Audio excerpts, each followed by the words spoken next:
Kitab Roma pasal yang ke-12 ayat 1 sampai ayat yang ke-8 mencatat. Karena itu saudara-saudara, demi kemurahan Allah, aku menasihatkan kamu, supaya kamu mempersembahkan tubuhmu sebagai persembahan yang hidup, yang kudus dan yang berkenan kepada Allah. Itu adalah ibadahmu yang sejati. Janganlah kamu menjadi serupa dengan dunia ini, tetapi berubahlah oleh pembaharuan budimu, sehingga kamu dapat membedakan manakah kehendak Allah, apa yang baik, yang berkenan kepada Allah, dan yang sempurna. Berdasarkan kasih karunia yang dianugerahkan kepadaku, aku berkata kepada setiap orang di antara kamu, janganlah kamu memikirkan hal-hal yang lebih tinggi daripada yang patut kamu pikirkan. Tetapi hendaklah kamu berpikir begitu rupa, sehingga kamu menguasai diri menurut ukuran iman yang dikaruniakan Allah kepada kamu masing-masing. Sebab sama seperti pada satu tubuh, kita mempunyai banyak anggota, tapi tidak semua anggota itu mempunyai tugas yang sama. Demikian juga kita, walaupun banyak, adalah satu tubuh di dalam Kristus. Tetapi kita masing-masing adalah anggota yang seorang terhadap yang lain.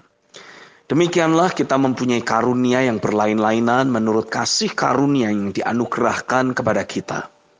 Jika karunia itu adalah untuk bernubuat, baiklah kita melakukannya sesuai dengan iman kita. Jika karunia untuk melayani, baiklah kita melayani. Jika karunia untuk mengajar, baiklah kita mengajar. Jika karunia untuk menasehati, baiklah kita menasehati. Siapa yang membagi-bagikan sesuatu, hendaklah ia melakukannya dengan hati yang ikhlas. Siapa yang memberi pimpinan, hendaklah ia melakukannya dengan rajin. Siapa yang menunjukkan kemurahan, hendaklah ia melakukannya dengan sukacita. Perikop di atas berbicara mengenai pelayanan tubuh Kristus, atau manifestasi dari kepenuhan Kristus melalui gerejanya, di mana setiap anggota mempunyai fungsi dan tugas masing-masing. Namun ada banyak individu orang percaya yang tidak mau mempersembahkan dirinya untuk terhisap masuk ke dalam satu tubuh. Mereka masih mau berjalan seturut kehendaknya masing-masing. Paulus menegaskan bahwa hal tersebut disebabkan oleh karena masih adanya cetakan dunia yang terus melekat dalam hidup mereka. Cetakan dunia seperti apa yang masih melekat dalam hidup mereka? Mereka memikirkan hal-hal yang lebih tinggi daripada yang patut dipikirkan. Apa maksudnya? Masih ada angan-angan, impian, dan ambisi yang tidak seturut kehendak Tuhan dalam hidup mereka. Saya berikan contoh. Dalam satu tubuh ada banyak anggota.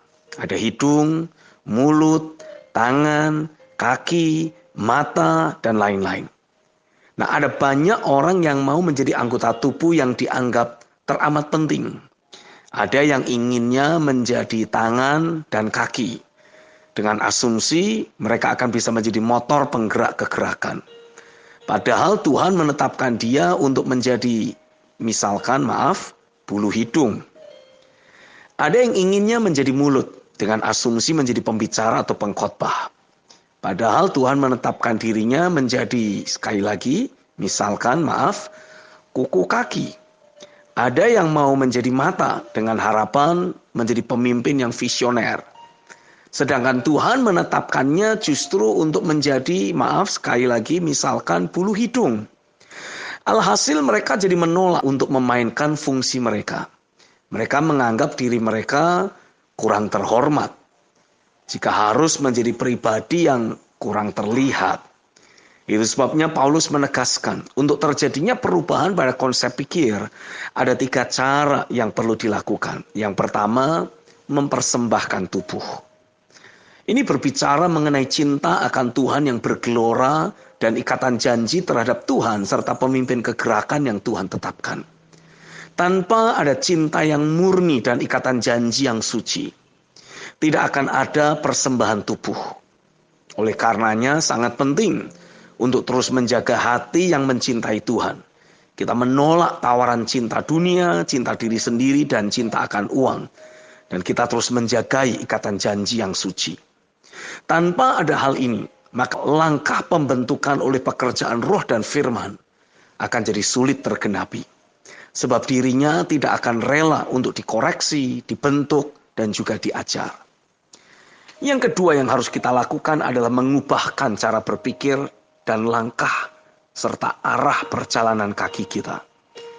Kita mengambil keputusan untuk berbalik dari jalan dunia ini. Cetakan dunia ini selalu membuat orang menginginkan kesuksesan pribadi. Jadi yang terhebat, jadi yang terkaya, dan menjadi yang terbaik. Sedangkan cetakan Tuhan ingin membuat kita menjadi hamba dan hidup dalam kematian daging, serta mati dari ambisi pribadi. Baca dalam kitab Filipi pasal yang kedua. Tidak ada alternatif lain.